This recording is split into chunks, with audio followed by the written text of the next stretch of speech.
की जय। कृष्णाय वासुदेवाय हरे परमात्मने प्रणत क्लेश नाशाय गोविंदाय नमो नमः।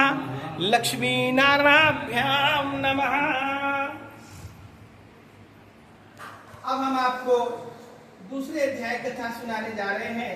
श्री सूत जी कहते हैं, ऋषियों, भगवान नारद जी से व्रत का विधान और महत्व के वर्णन के बाद सत्यनारायण व्रत के कथा के संबंध में कहते हैं, काशीपुर नामक रमणीक नगर में सतानंद नाम का एक अत्यंत धनहीन ब्राह्मण रहते थे। वे इतने दरिद्र थे कि क्षुधा से पीड़ित होकर प्रतिदिन भिक्षाटन के लिए निमित्त दूर दूर नगर में भ्रमण किया करते थे। ऐसी स्थिति में ब्राह्मण को देखकर भगवान का मन द्रवित हो उठा। अब देखिए, भगवान बड़े दयालु हैं। चींटी से लेकर हाथी तक की भोजन की व्यवस्था सुबह शाम तक वो करते हैं। ब्राह्मण बहुत वास्तव में कर्मकांडी विद्वान तो था। दरिद्रता उसे नहीं कहते जो धन से दरिद्र होना, दरिद्रता उसे कहते जब आप भगवान का भजन न करते हो, उसको दरिद्रता कहा गया। सुदामा जी दरिद्र नहीं थे, सुदामा जी विद्वान थे, भगवान का भजन किया करते थे। अब भगवान जी एक दिन उस विप्र के पास आते हैं, कहते लाओ इसका मार्गदर्शन कराएं। एक रास्ता दिखाने के लिए भगवान जी भेष बनाकर आते हैं। कहते हैं, हे विप्र, तुम भगवान सत्यनारायण की कथा किया। भगवान की कथा से तुम्हारे परिवार की सारी कथाएं दूर होगी। भगवान जी इतना कहकर उनका ध्यान हो गए। अब देखिए, जो इच्छा करी हो मन माही, तो प्रभु प्रताप कछु दुर्लभ नाही।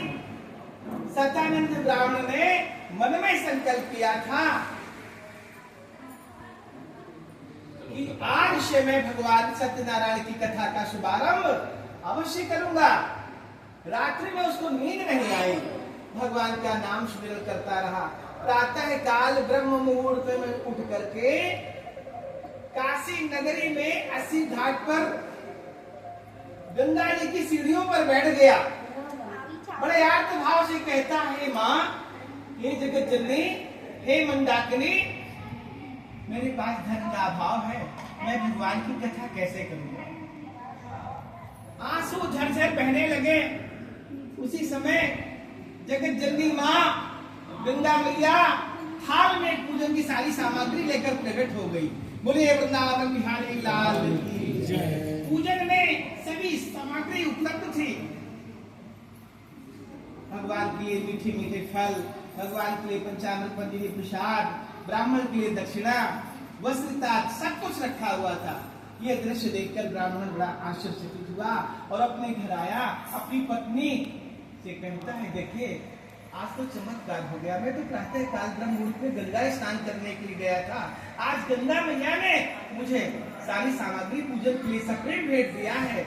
आज से मैं संकल्प लेता हूँ कि मैं भगवान सत्यनारायण की कथा हर माह करूंगा।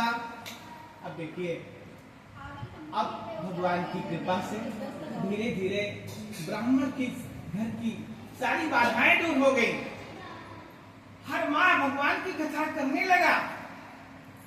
ब्राह्मण के घर के आंगन में धन धान के भंडार भरते चले गए।